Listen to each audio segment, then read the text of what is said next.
Well, Ken Kremer joins us now from Titusville, Florida. He is the founder and managing editor at Space UpClose, a space news website that covers space exploration, astronomy, and science. Ken, great to have you on the program with us. You know, when I first heard about Bezos going up in space and then Branson, I thought, you know what, good for them, they're billionaires. Wish I had $1 billion. But is this all just an ego trip from a couple billionaires who are blasting into space simply because they can? Well, thanks for having me. Yeah, that's a good question.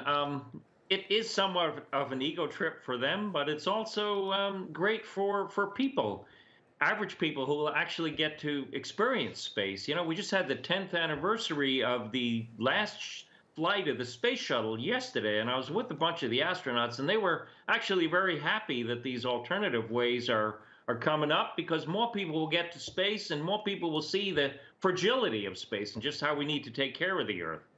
So that that's good. People will sense the Earth, but it is very expensive. It's like at least $250,000. So it's not like the average person will be able to afford this, but hopefully in the future the price will come down. Yeah, certainly, because the average person definitely cannot afford a ticket on one of those rockets for now.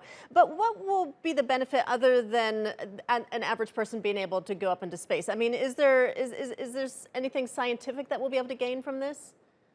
Oh, absolutely. NASA has contracted with both Virgin Galactic and a Blue Origin to put astronauts on board each of them, as well as science experiments. So there will be some science because they're going to get a limited amount of weightlessness, about 3 or 4 minutes. So yeah, there is science involved. Most of the people will be tourists, but there will be some professional astronauts, especially on the Blue Origin flight with Jeff Bezos's company.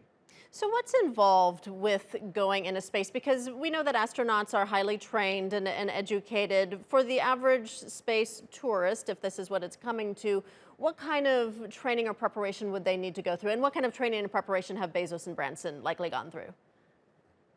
Well, it'll be very much limited compared to what the astronauts do, especially for Bezos's flight. They don't really need any training. They just need to get in the capsule, get a medical check to say that they're healthy, and then and they can fly. So that's the advantage of this, and that's because it is suborbital. It's not going into orbit, and so they don't need to go through rigorous mental and physical tests. Just very simple. It's designed so that the average person could just basically board it like an airplane. It's more dangerous than that, but that's basically what it's designed for. Very ease of travel, as you're showing in your video right now. So you just sit there and enjoy the view. And you know, I love to go to space myself. Since I was a kid, you know, if I had a chance to go on one of these, I can't afford it, but if I did, I would love to go on one of these. And also to carry out science because I'm a scientist. Yeah, I'm sure a lot of people would jump at the chance if they could afford it. You talk about it being more dangerous than a regular flight. Obviously, we know that air travel is very safe, but what are some of the dangers of going into space, even suborbital space? I mean, what could potentially go wrong?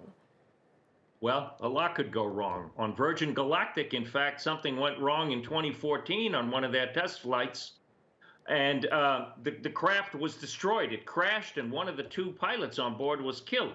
So, you know, it's not as risky as going into orbit, but it's definitely not like an airplane because you've got explosive rocket fuels on board, and if there's an accident, you know, people could be killed or maimed, and it did happen, as I said, with Virgin Galactic.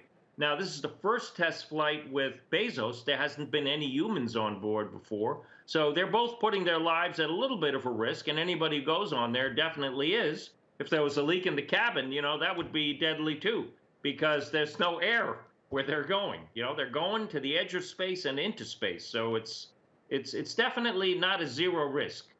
Yeah, it certainly isn't, and I imagine it probably never would be zero risk. What is Branson in for when he takes off on Sunday and then Bezos 9 days later? I mean, what's the whole process like? Well, the process is that they've been working on this for 15 or 20 years. They've invested a lot of money. So for them, they'll finally get a return on their investment. And hopefully everything will go well. And they'll get passengers, you know, buying the seats and going to space.